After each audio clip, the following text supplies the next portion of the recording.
everybody. Hi, guys. Well, from gorgeous Salt Lake City, Utah, It's Thank God I'm Atheist. the podcast. I'm Frank Feldman. And I'm Dan Beecher. And coming up on the show today, Dan, it's a Halloween hullabaloo. It's a spooktacular. Ooh.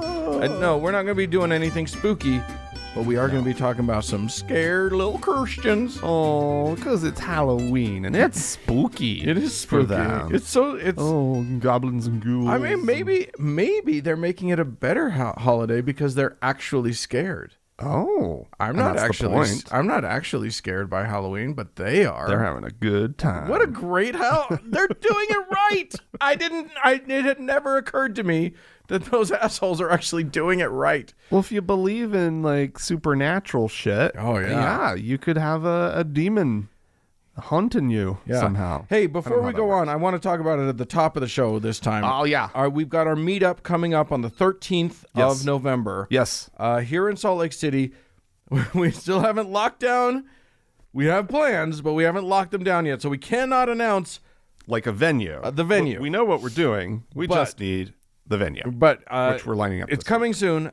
So just mark your calendars. If you can be here, we have already had people from other parts of the country letting us know that they're going to be coming in. Be sure to email us. Let us know. We're getting the emails. Then we'll send you the information once we have it. Once we have it. So we're getting your emails. We will respond to you when we know what the fuck we're doing. But it's going to be like an afternoon, evening. Yeah, sort of thing. Yeah. Count on it being a good portion of the afternoon, and then into the evening, partying. We want to rock and roll all night and party every day, and that's what we're working toward. Yeah, and we're atheists.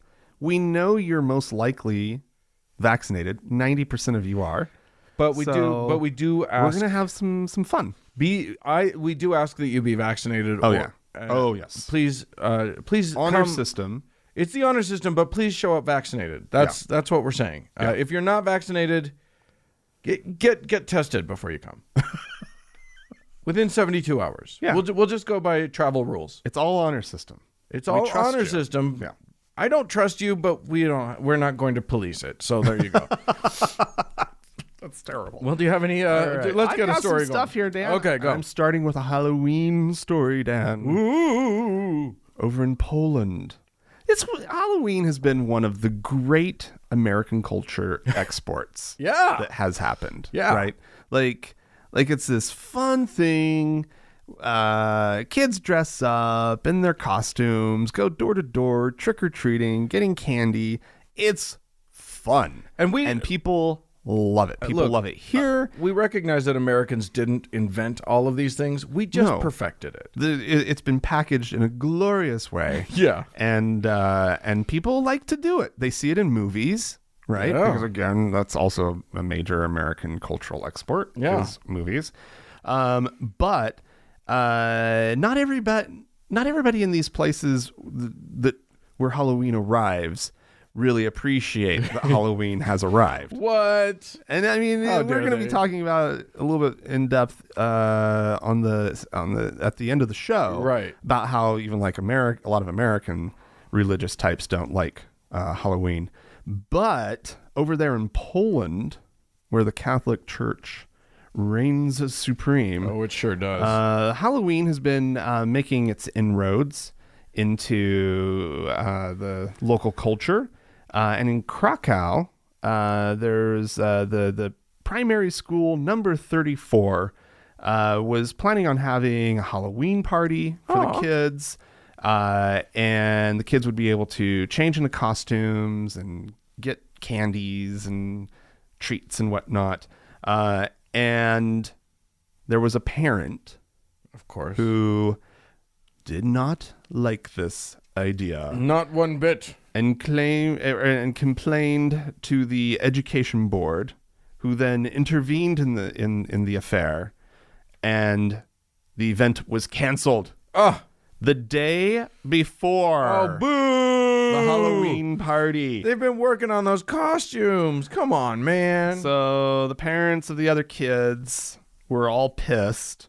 One writing on sort of their community website for the school. Our daughter was very happy about this party. She had already prepared a costume. Yes, of course. Yeah. Right? Kids are going to be excited about this. That's what you do. And now one stick in the mud ruins it. She is sad that the event has been canceled, and so are her friends. Another parent posted, there's so many church celebrations at school. Gross. Yeah. And everyone has to live with them, although not everyone likes it. But one voice of dissatisfaction is enough for Halloween to be canceled.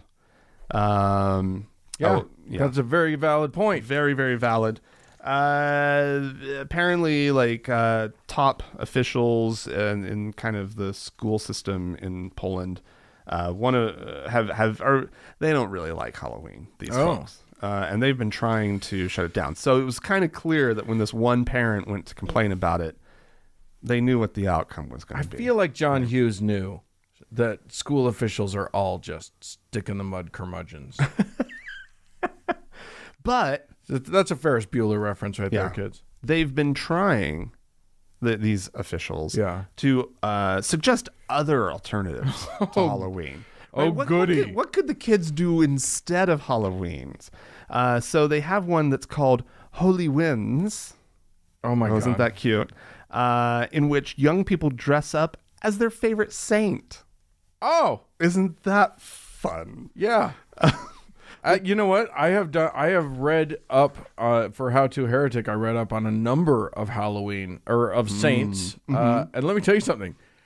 They're just as horrific as anything you can think of. Like, literally, if they go for saints, there's the guy, they could do Saint-Denis from France who carried his own head for 5 miles. Oh, yeah. That's a great a great Halloween get up.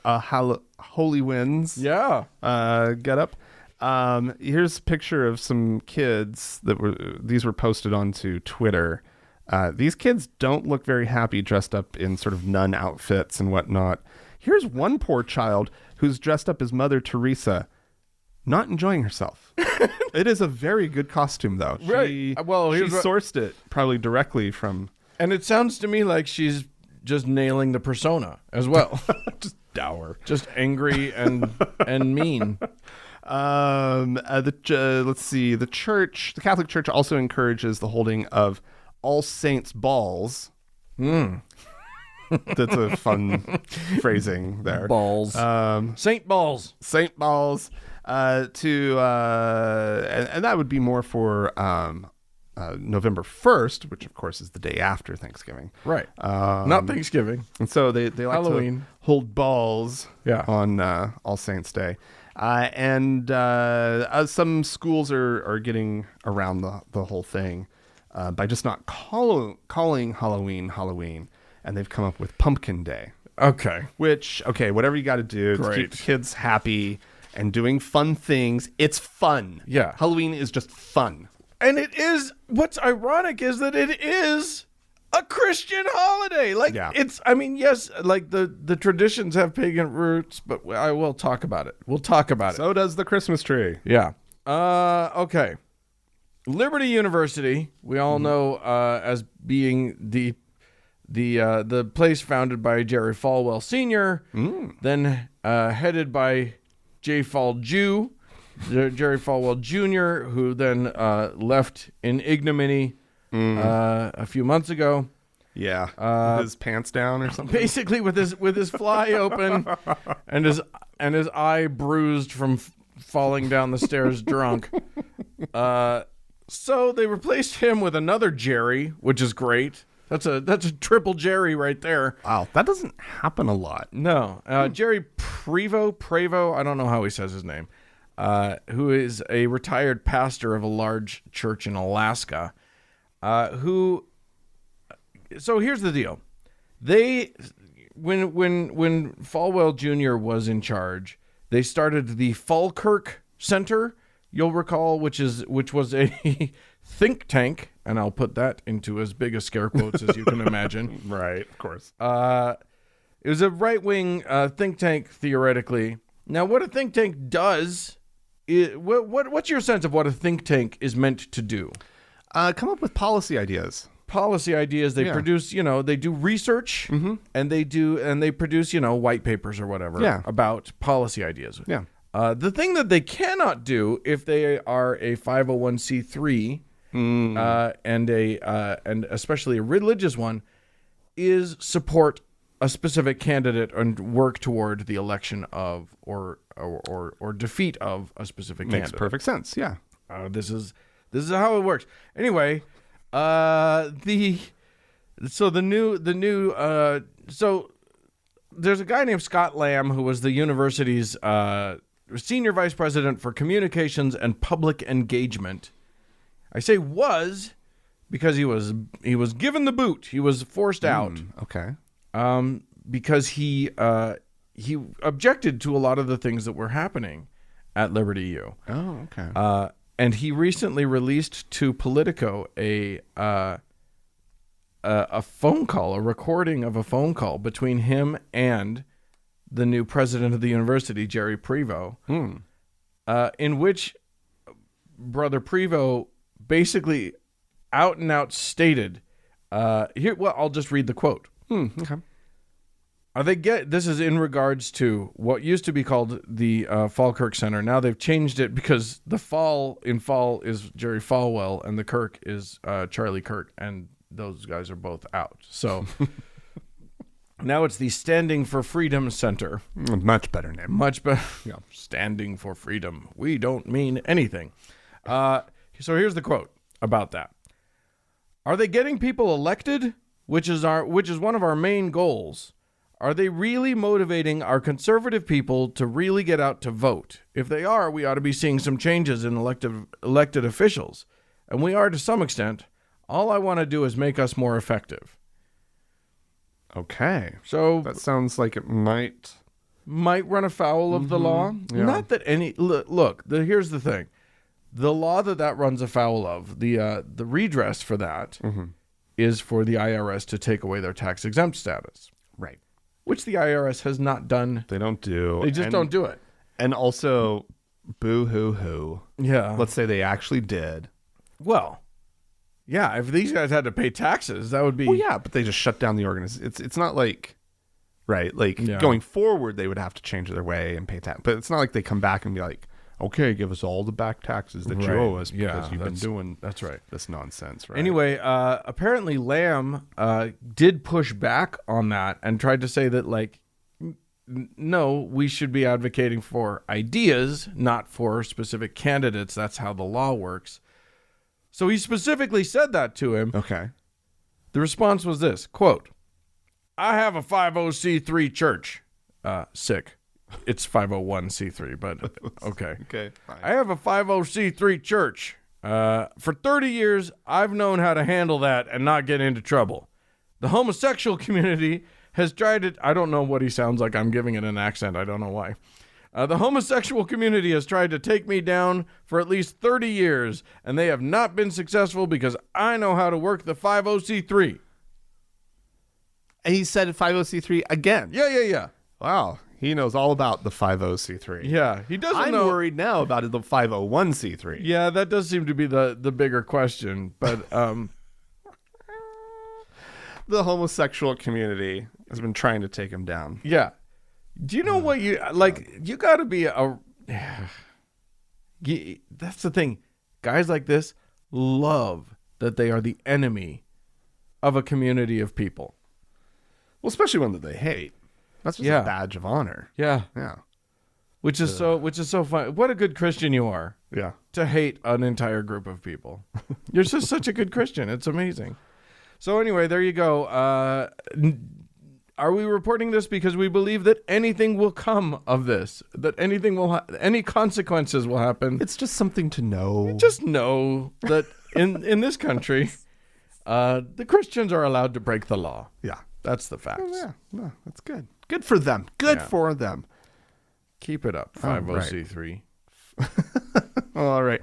Well, I've got a story from up there in Canada. Ooh, the Great White North, eh? Where 5 Sikh men, that's S-I-K-H. Yeah.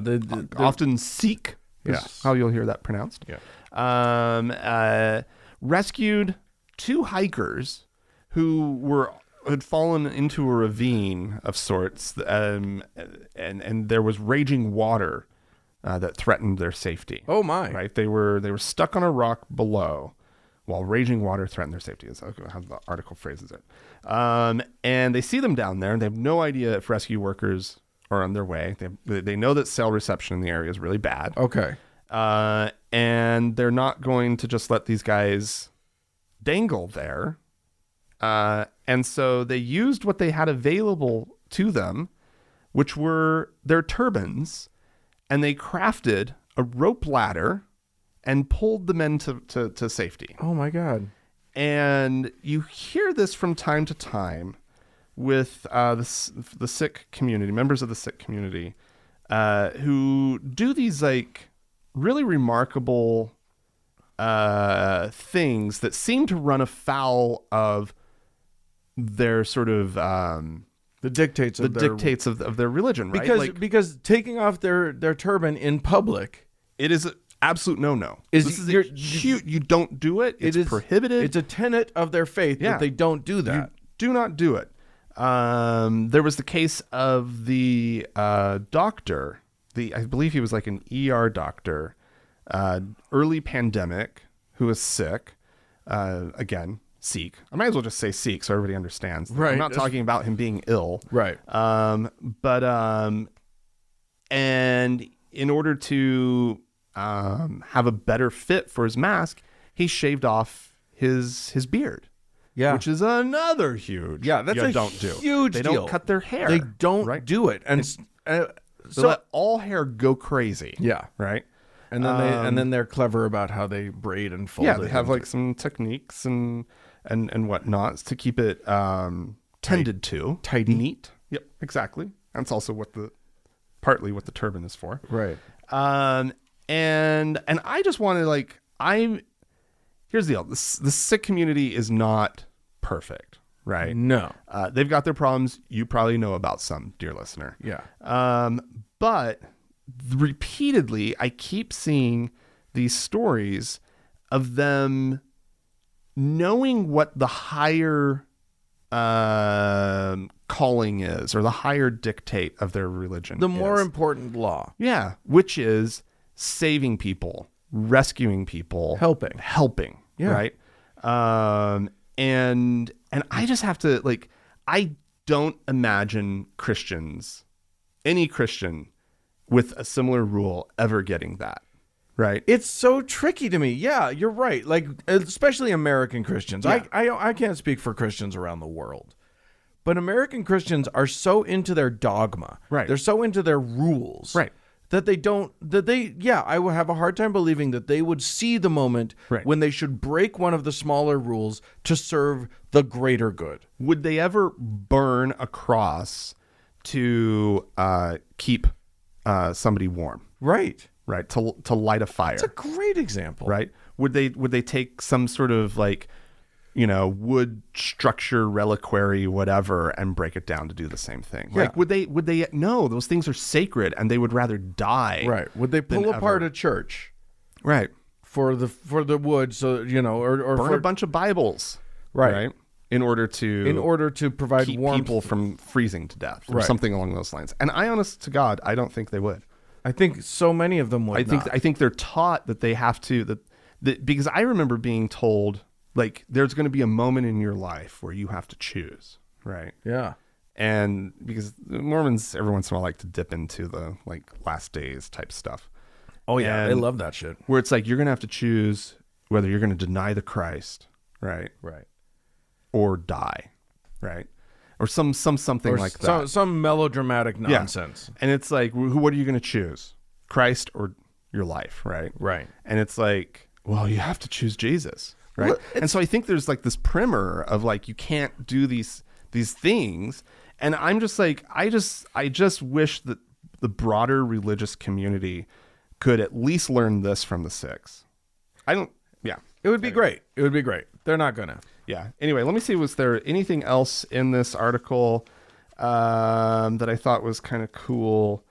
In these matters, so this is from one of the guys, one of the rescuers. In these matters, we really don't care if it's religious or not. It's one person's life. We can save it.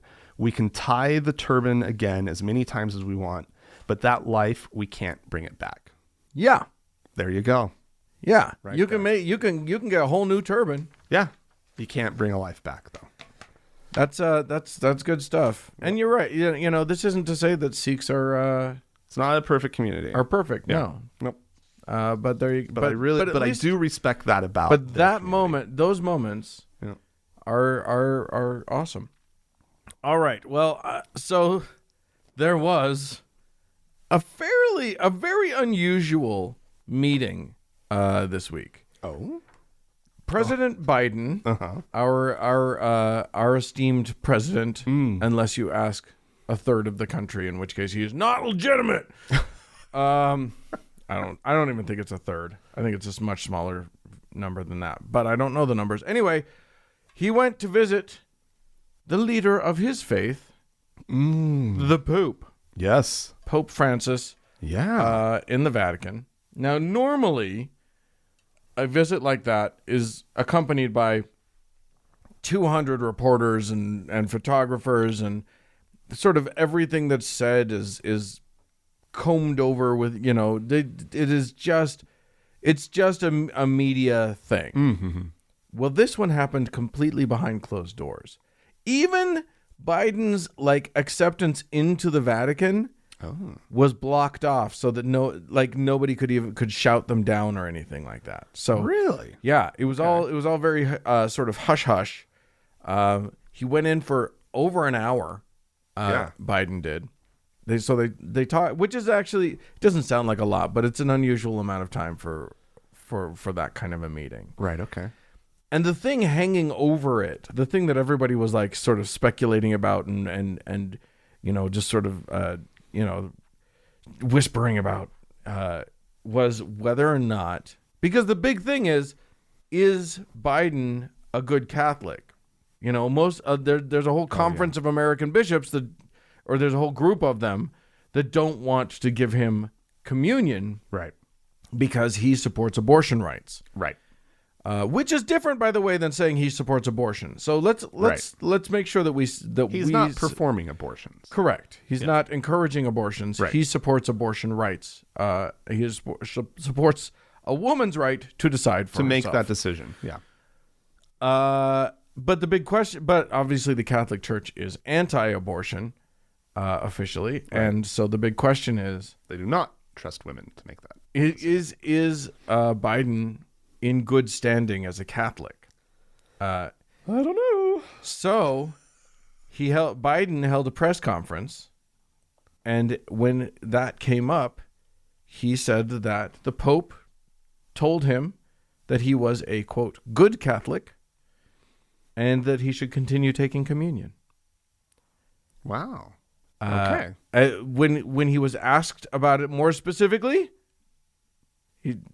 somebody actually said, the Pope said that you should keep receiving communion. He responded, yes. Wow. Good for, nobody else can deny him communion at this point. Without going against the Pope. Yeah, exactly. Huh. So there you go. Methinks there are a few Catholic bishops in this country, though, who would still deny him. Who would get grumpy about it? Mm-hmm. Yeah. Well, I was listening to an interesting thing talking about how essentially the Pope and Biden, it behooves them to be allies. Yeah. Because the same bishops and cardinals who really dislike Biden are the same ones who dislike the Pope. That's true. And so they align on most of their they have things. common enemies, right? And so yeah. And that's presumably a lot of their talk is about climate change, actually, because I would there's assume upcoming climate summit and all this other stuff. I would assume so, for sure. And that's a pet issue of this Pope as well. So, well, all right, Dan. Very exciting. Yeah. Good for Biden. His communion is safe. He still gets to eat his Jeebus. Yay! Well, all right, Dan. This is a story about the Supreme Court, which is we don't expect to get many good stories from the Supreme Court these days. Not the current incarnation of the Roberts Court. No. However, while this was not a Supreme Court decision, it's one of those things where the Supreme Court refused to hear a case, therefore letting the lower court decisions stand, or the situation to remain unchanged, whatever it is. Right. And so this week, the Supreme Court decided that it would not step in to block a COVID-19 vaccine requirement for healthcare workers in Maine. Okay. Because Maine has not, their requirement for healthcare workers getting vaccinated does not have any kind of religious exemption. Yeah. And so the healthcare workers in Maine who don't want the shot and are claiming religious exemptions, they are suing the state and all that kind of stuff. Well, anyway, they called for an emergency hearing of the Supreme Court, blah blah blah, and the Supreme Court said, "Nope, we're not going to hear this." However, Neil Gorsuch, oh boy, who's an interesting fellow, right? Okay. He's a conservative, but he did side with the court on the side of gay marriage, and stuff like that. Well, anyway, he wrote a dissenting opinion that was joined by Justices Thomas and Alito. Not surprising there. In his opinion, Gorsuch contrasted Maine's lack of religious exemptions with those offered by other states. Sure. And said that those who would prefer a religious exemption option because of the state's requirement violates foundational principles of their religious faith. No. And you're not entitled to a job. Right. That, like, if you can't be a healthcare worker and safely care for the health of other people if you're transmitting diseases to them. Exactly. Yeah. You don't have a right to a healthcare job. Well, you have to meet certain requirements. Well, and the whole thing about these religious exemptions is it's a ludicrous concept to begin with. Yeah. Because show me where in your faith that you are not allowed to do this thing. It doesn't even matter. Let's say that let's say that the Bible has a verse that says, "And therefore thou shalt not get an mRNA vaccine." Let's just say that it was very forward thinking. It was that prescient at the time. Okay, don't get it, but you don't get to be a healthcare worker. Yeah, fair. Yeah, that's fair. If it is part of your belief system, if it's part of your belief system that you can't, cut another person's body, then you can't be a surgeon. Right. That's it. I'm sorry. It's just, there are plenty of people whose religion precludes them from plenty of professions. Right. Okay. But you don't have a right to then go and do that profession anyway. Well, yeah, it'd be like, and then just do it badly. Being some super conservative Christian wanting a job at a sex shop, right? Of some sex paraphernalia shop, whatever those are called, right? Sex toy shop. Yeah, you know what I'm talking about, everybody. Yeah, they get it. And then refusing to handle the dildos for some sort of religious exemption. Oh, I can't touch any of these things. Yeah. I actually will not scan them either.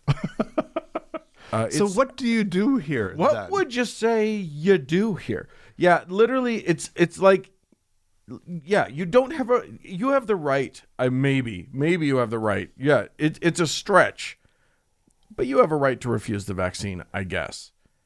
I don't know I don't even know that you do, but let's just say that you do. That still doesn't give you the right to do a job that you cannot effectively do because of that same religious conviction. Right. So shut the fuck up. All right. I am going to leave us with what I see is a minor victory. We don't get a lot of them. Mm-hmm. So I like giving them when I can. This is at Penncrest High School in Delaware County, Pennsylvania.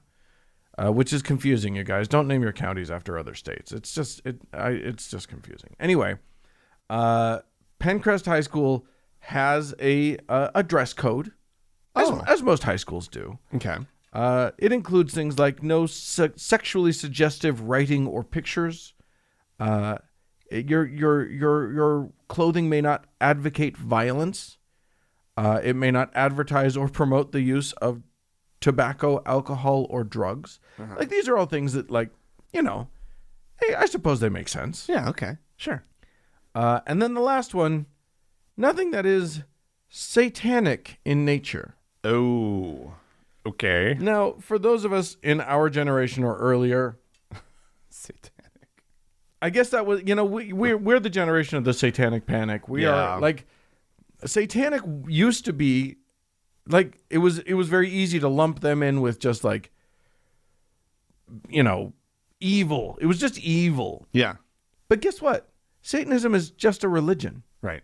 And you can't, like, if you're going to single out a single religion, if they can wear Christian paraphernalia, but they can't wear Satanist paraphernalia, then you're just discriminating against one, you're privileging one religion and discriminating against another. Right. So, a guy named Joseph Rose, who's the founder of a local satanic group, basically started emailing and saying, hey, maybe you can't do that. Did you ever think of that? And apparently he bugged them enough that they decided to take that language off of their guidelines. Really? Yeah.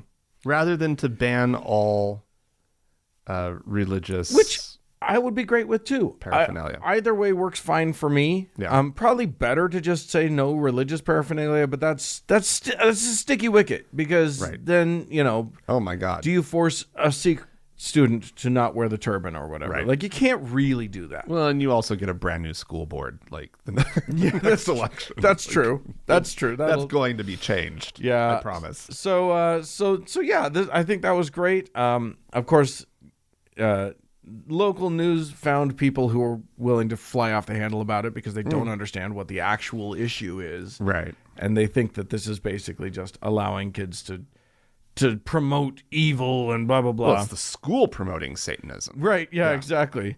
So yeah, I mean, you had people saying things like, I love this. This seems like, what you don't want to do is listen to any man on the street interviews about this sort of thing because you're going to get some ding dong. You're just going to get ding dongs. But anyway, this person said, it's like a free speech issue. Are they going to allow Nazis to be able to put symbols on kids' shirts and send them to school? Oh boy. No, they're not. It's a very different thing. Nazis and Satanists. Nazism isn't a religion. It's a political ideology, and is well covered under the promoting violence section of the thing. Anyway, but that's what they think. Nobody actually sits down and thinks through these things. They'd much rather just be reactionary. Well, yeah, and always a call to the Nazis. Yeah, whenever you can. Which is funny because pull in the Nazis. The Nazis were closer to your side of things, you guys. You right wingers. That was. Yes. Don't extreme leftism could be problematic, but extreme rightism is Nazism. So yeah, come on. There you go. Anyway, listen, if you guys have any extreme Nazism that you'd like to tell us about, please feel free to Frank is shaking his head. Don't tell us about that. But if you have anything else you'd like to tell us about, feel free to write into us, podcast@thankgodimatheist.com. Or call and leave us a voicemail message. The telephone number is 424-666-8442. Stick around. We have voicemails and email coming right up.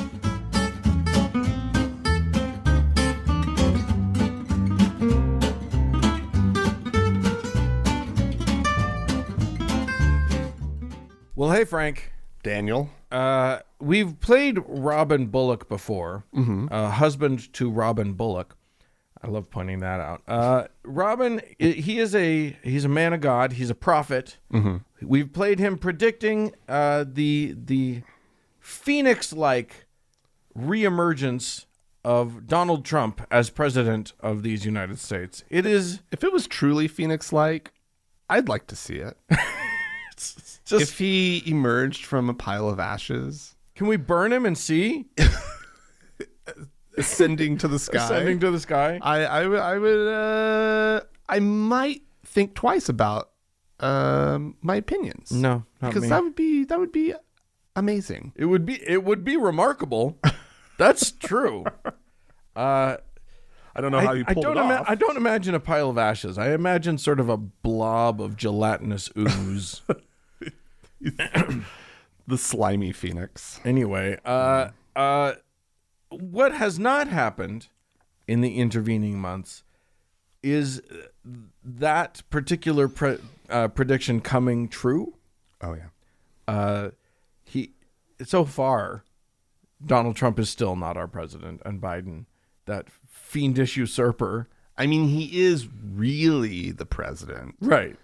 even though. But the guy living in the White House is that other guy, Right. that evil guy who managed to steal the election by fiendishly getting the most votes. Oh. So Robin Bullock does not want his. First of all, he's got to protect his prophecy, and second of all, he doesn't want his flock to despair. Oh yeah. So here's what he has to say now. Men will not remove him. The Lord said, I will. So do not be discouraged. Whatever you see as November comes and goes, you just remember something. God is still going to do what he said he was going to do. And in heaven, people that people recognize as president is not recognized in heaven. Or some governors are not recognized in heaven. Because the fraudulent stuff didn't start at the very top. It started here and worked its way up. Hallelujah. Hallelujah. So, you can look for a big event to take place. Probably, I caught it in my spirit standing here. Something, there'll be a prophetic event that will happen very soon.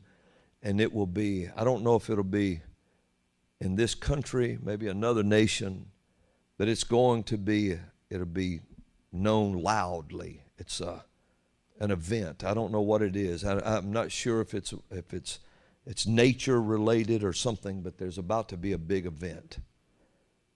And look for the word tidal. And I believe that's connected, like we said earlier, to a wave of something. And this could be both ways. But this prophetic authority and governmental authority is about to start. Look for the word tidal, and that's connected to the word wave. Could it be a tidal wave? No. Shush. You're making too many connections too quickly. That's not how prophecy works. I think he probably said something about before this November or something. So he's like, Right. don't worry as November comes and goes and my prophecy isn't fulfilled. It's going to happen. That's part of the plan. My prophecy, let me say, I'm predicting that my prophecy doesn't come to pass. Right. I'm prophesying. Do you see what kind of prophet? How good I am? Do you see how good I am? I'm telling you now, my prophecy isn't coming true. I see it. It's like playing the pass line and the don't pass line on the craps table at the same time. You can't lose. The other thing that I think here's the trend that I think I'm seeing. Prophets are now, this is a good hedge, mind you. They're saying the Lord will take Biden out. And I think that what they're actually saying Is he's going to die? the man's an old guy. Like, they have a decent chance of being right about that. No, they'll be wrong about who follows him. Right. Because they're not going to like the person that takes over if Biden dies. Yeah, no. Yeah, clearly not.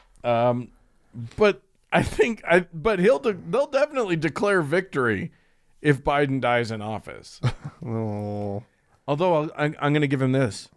If I will declare Robin Bullock a decent prophet if Joe Biden dies in a tidal wave. I'm going to say it right out. I will declare him prescient if that happens. All right. Well, we had some folks write into us, call into us. That's true. I'll launch it off with the thing. This is Dallin who wrote in to say, "Hey, Frank and Dan, on the last episode, Frank mentioned the story of Pure Beach in Saudi Arabia. Oh, yeah. And I think I might be able to shed a little more light on the subject. Sounds like they're obviously trying to attract tourism, yes. And I'm 100% positive that they are making this move because from December 2nd to 5th, Formula One will be there racing on their brand new street circuit track the Saudis have just built in Jeddah. Ooh. Formula One, or F1, is a multi-billion-dollar international motorsport industry. It is actually quite liberal, at least on the surface. They are currently promoting hashtag We Race as One, trying to promote gender and racial inclusion, not just in their sport, but in the real world as well. Okay. Some of the drivers are quite active environmentalists, so it will be interesting to see how the local Saudi Arabian authorities handle the event. They are already saying that both men and women from the teams and in the audience cannot wear shorts or short-sleeved shirts while attending the event. Oh, my God. Because, wouldn't want you to be comfy. Anyway, just thought I might add some light on to why Saudi built a beach that they can't attend themselves. That's great. Should we play a voicemail? We should. And this is a listener who's responding to something that we were talking about in the last episode. Okay. About white people and heritage, I guess would be the word. Okay. Hi, Frank and Dan. I was listening to your most recent episode, and you were talking about heritage and how heritage, when used by white people, is usually not being deployed for good reasons. But I have a hypothesis about this. My theory is that white people are clinging so hard to bland white Americanism because they don't have an idea of their actual heritage or their ancestors or where they come from culturally.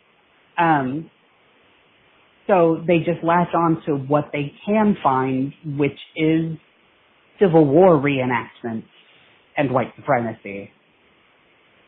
Where, I think maybe if they had an idea of what their culture, what the culture of their people before them was, then maybe they would lean into that instead of, fascism. Anyways, love the show. Hope you guys are doing well. Bye. Please don't lump me in with all those people.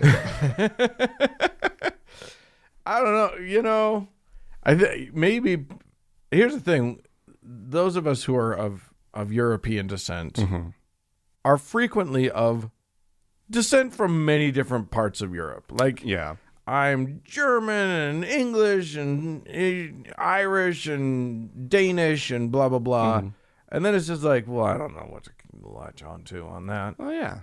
And it's been multiple generations, likely, since the person who actually grew up in that culture came over here, and everything's been sort of watered down and they're mixed, and you definitely get those people who are like into their Irish heritage or into their Italian heritage. Oh, or yeah. whatever. Yeah. But yeah, sure. When you're a standard issue Euro mutt like I am, this is like, okay, well, I'm American then. Yeah. And then you don't got much to go on. Yeah. Guy wrote into us, maybe Guy, I don't know how they pronounce this, who said, hey guys, in your discussion regarding the name of Mike Lindell's social media app, you'll recall that we were lamenting that it was called Frank Speech. That's a terrible name. Anyway, you missed the obvious name for his delightful app, Pillow Talk. Oh, gosh. You're welcome, says Guy. Yeah, okay. Not bad. Yeah, that's good. I'll give it to you. That works. Here's a voicemail, Dan. Also responding to something from the most recent episode. Sure. Hey y'all, I was just listening to your most recent episode where a listener wrote into the show about how religion can make parents perceive their kids just as like, baby dolls or gold medals or checkbox achievements and all that. I'm from Utah too, so I'd like to offer a little bit even more of that Mormon perspective. When my brother left the church 3 years before I did, I was 14, and my dad came downstairs and he said to me, "Taylor, I just feel like you're my last chance to be a good father." And that fucking broke me. So I really think that the pressure on Mormon parents, God, is so fucking high. Because they're just made to believe that if their families don't stick together forever, they've failed somehow. Thank you guys. I've been listening to y'all for, 9 years now. And y'all really helped me get out of the church, so I can't thank you enough. Well, thanks for that, Taylor. Yeah. Yeah, look, if there's one takeaway, I think that the takeaway of parents, your kids are not an avatar of you. Right. I think that's a great takeaway. That's a great thing to unlearn from your religious upbringing. Yeah. Well, and I mean, God, I feel for you, Taylor, as far as your dad laying that on you. Oh my God. That's something I think that every Mormon kid can totally identify with. Yeah. That sense of it's not just sort of letting your parents down. There's Right. something extra that's in there. Well, you're ruining their record. Yeah. It's like they have this this perfect record to maintain, and you're wrecking it. Yeah. For them. Or in Taylor's case, could you please salvage something of it? Right. Could we at least get a D as parents? Yeah, exactly. You're our last chance to graduate. We're not going to graduate if you can't. And Taylor, you left. You did it. You broke it. You broke the streak. It's never going to be okay. Oh, you poor kid. All right. Nils wrote into us. Hi, Frank and Dan. I was lucky enough to grow up with atheist parents and in Europe, which gives me a slightly different point of view than your American one. Indeed. When you discussed heritage and studying where our family comes from, it struck me, though. I am German, and my grandparents were religious, Lutheran. My parents fled this as soon as they could. Additionally, both of my grandfathers fought for the Wehrmacht in World War II. Yeah. They were young men back then, but one of them was more repenting after the war than the other. Guess which one of them was more religious. Oh, wow. Yeah.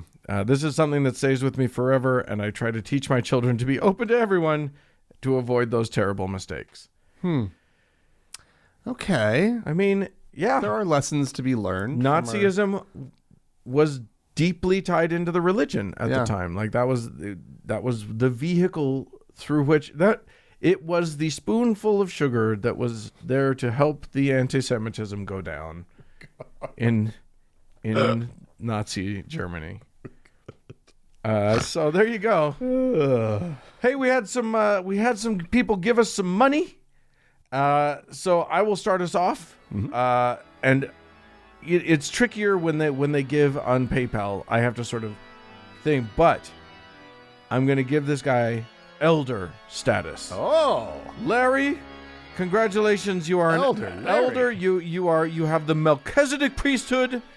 You are you're thank you so much, and congratulations on your magic powers. Fire up some oil, get it all consecrated and ready to rumble, because man, you can bless the shit out of some stuff. yeah, Go dedicate a building, man. absolutely. And if you'd like to join Larry, you can do so and get some priesthood of your own. Yeah. Go to thankgodimatheist.com. Click on the support tab and follow it over to PayPal or to Patreon. You get to decide. Yeah. Right? And there's all sorts of different levels that you can support the show at. And as always, Dan, we have our top donor to thank, our Lord and Savior, Demonium.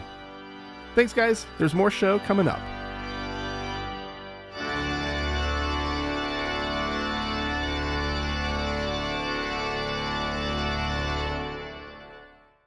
Well, Frank, Dan. listen, Halloween time under normal circumstances. I'm not doing anything fun this year because I'm still wary of the virus. I think we should be avoiding massive get-togethers and fun things for still until we hit herd immunity from vaccination. Yeah. I'm staying out. I'm not. I'm going to see a movie. Okay. And I don't care. Well, that's fine. I've been out, to movies too. I've been mixing with people. Dan. I'm doing. I do little things, but I'm not gonna go bar hopping. I'm not gonna go to a big party. You know what I mean? Which I love to do. I love Halloween. We have approached post-vaccination very different ways. It's true. And both are fine. Yeah. You're being extra cautious. I am feeling extra cautious. Mm-hmm. I think now is a time for extra caution. We haven't achieved herd immunity yet. Yeah. Delta variant is fine, but we may get it, when we get the variant. I just don't want the new variant. I don't want this to drag on any longer than it has to. So I advocate for more caution rather than less. But people need their sanity too. So it's a tricky thing. Anyway, I love Halloween is what I'm trying to get at. All right. Back to that. I think it beats Christmas by a mile. Now, a lot of people disagree with me on this. I once posted that on Facebook, and it was a discussion. People are adamant about that one way or the other. Some people hate Halloween, and I get it. Fine. I personally love it. I like dressing up. I like that there's a time for everybody to be creative, for them to let their freak flag fly, for people to get a little slutty. I love all of those things. I think all of those things are fabulous. Because, you're supposed to be... I like a day devoted to pushing social boundaries and changing up the norms. I think it's really fun. Do you? I don't. You don't? Pushing? No. That's not my thing. I'm not going to dress up and get slutty. That's... You are too. I don't mind a costume every once in a while. I definitely don't do Halloween every year. Sure. I'm not that into it. Sure. The thing that I like about Halloween is my memories as a kid. It was just great. And I get there's something super just fun about Halloween and being out the night of Halloween and trick-or-treating, and there's just people everywhere. And you're a kid, but you own the night. That moment is yours as a kid. And so for me, I totally connected to Halloween as a kid. As an adult, it's been based on kind of the year and what's going on and whatnot. It's not, like if there's a year where I just do nothing for Halloween, I don't care. And I'm fine with that too. Yeah. But when there's a fun party to be had, and I've got a fun costume idea that I want to commit to, I'll commit. I'll put in the work. I'll do some fun stuff. So I enjoy it. Here's the thing, though. What I don't see is it being at all problem. You and I were both raised in a reasonably fundamentalist church. Which is to say, a high demand religion. But we were allowed to go trick or treating. There's no problem. Did you feel any evil spirits while you were doing it? No. Because guess what? That's not what it is. I will say this though, as a child of the 70s and 80s, I saw some costumes that are not appropriate. Back in the day. Some costumes that would horrify people now. I mean, forget that we all did Indians or whatever. You know what I mean? Yeah, I never did Indian. Whether it was for Halloween or for some pageant for Thanksgiving. Yeah. By the way, don't dress as a culture. Don't dress as a Native American or whatever for Halloween. That's not cool. Yeah, and definitely don't dress as a different race. Do not do a different race. So that's our public service announcement there. Don't do that.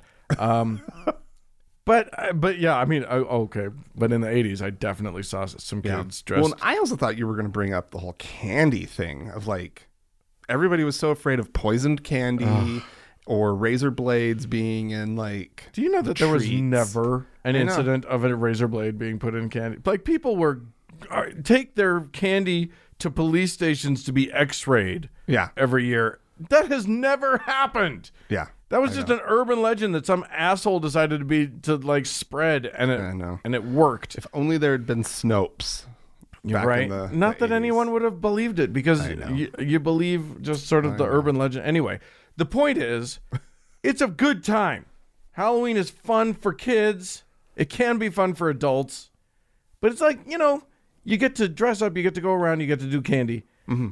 Of course, it's going to freak people out, because you're also exploring the dark side of life. You're dressing up as monsters and ghouls Demons and whatever. the devil. And Holy shit. The Christians go apey over this thing. I saw a post on Facebook by a prominent Christian. I didn't recognize them, but clearly they have a big following.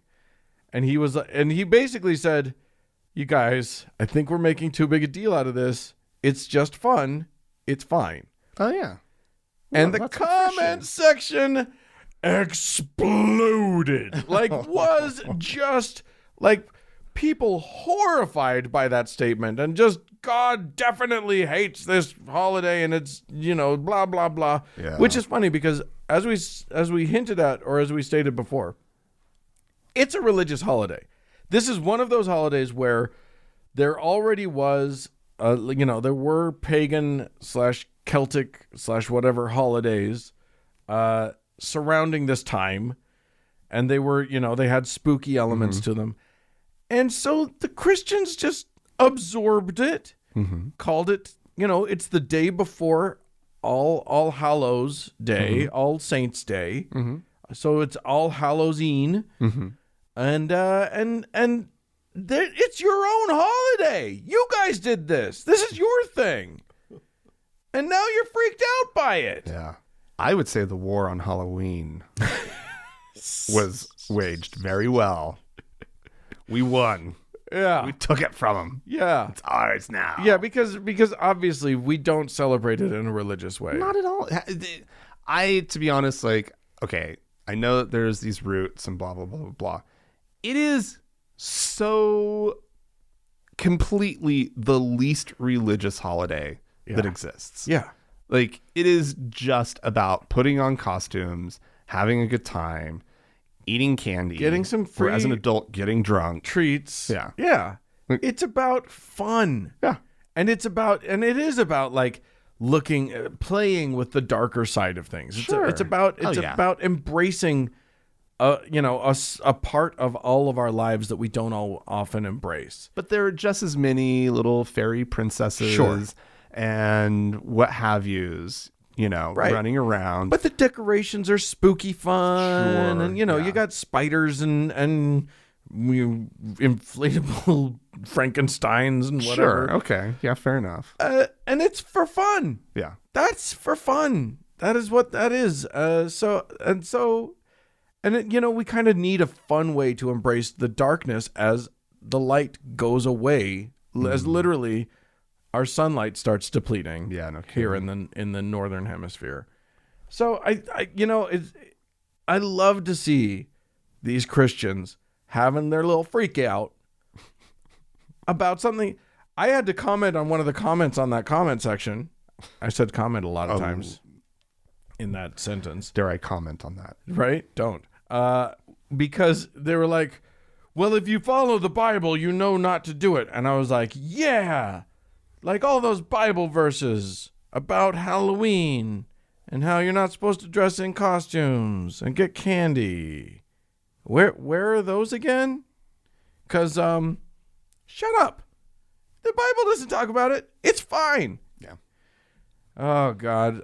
We need to bring back the tricks. We need to bring back the tricks. Currently, it's only treats. The tradition, idiots like Greg Locke that dude made up a whole bunch of stories. Just made up where the jack-o'-lantern comes from. If you didn't sacrifice your daughter to the demons, then you wouldn't. If you do give your daughter to the demons, then they'll put a pumpkin out in front of your house and they'll light it, and that shows that you made the demons feel good or whatever. What? He just made up stories about it. Oh my God, what a fucking idiot. It's amazing to me. Like the Christians love their hysteria.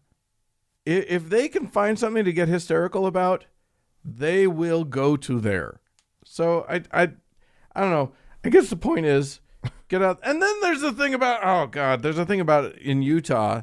They're asking, and they probably are in the Bible Belt too. When do we go trick-or-treating? Oh yeah. Halloween's on a Sunday. I know. What are we going to do? What's the official thing? I've seen multiple parents from here in Utah, friends of mine, asking, when do we go trick-or-treating? Yeah. Well, your neighborhood, do you know when it's happening? Because yours is the neighborhood for trick-or-treating in Salt Lake City. It's a fun neighborhood, but we never get any in our place because it doesn't look like a house. Oh, it's a townhouse, and the kids don't know what the hell they're looking at. Yeah. So the first few years we were here, we were ready. We had candy ready. We turned the lights on. Yeah. We never put out a pumpkin, which maybe that would have helped. Yeah. But if you put some inflatables out in front of your house. I am not going to do that. You could, just for the night. No. Lure the children to your candy. Dan. Anyway, I think it's happening tonight. I think most of it's happening tonight, but I will be more happy about... That's typical. I will tonight being Saturday. I will be more happy, though, about the kids that come on Sunday. Yeah. I'm going to put out the decorations tomorrow. That's what I'm going to do. Go buy an inflatable. I'll go. I will. Sweet. I'll pumpkin it up. I'll have jack-o'-lanterns aplenty. Get a strobe light. Flashing at the house. Play some spooky music on a loudspeaker or whatever. Yeah, that's what to do. All right, kids. Well, if you would like to tell us your spooky Halloween stories about Christians yelling at you about Halloween, please feel free to write into us. podcast@thankgodimatheist.com. Or call and leave a voicemail message. The telephone number is 424-666-8442. Hey, go to the Facebook page, facebook.com/TGIAtheist. If it is still facebook.com, not meta.com or whatever it is. Oh, it's still Facebook. And click the like button. And if you like, join one of our members only lounges. Do it. There's one on Facebook. There's also one over on Discord. To find both of them, go to thankgodimatheist.com/members only. Yeah. Hey, thanks so much to the Red Rock Hot Club for the use of their fine music. And thanks to Gordon Johnston for the use of his music. And thanks to all of you, friends, for tuning in. We sure do appreciate you. Thanks. Bye-bye.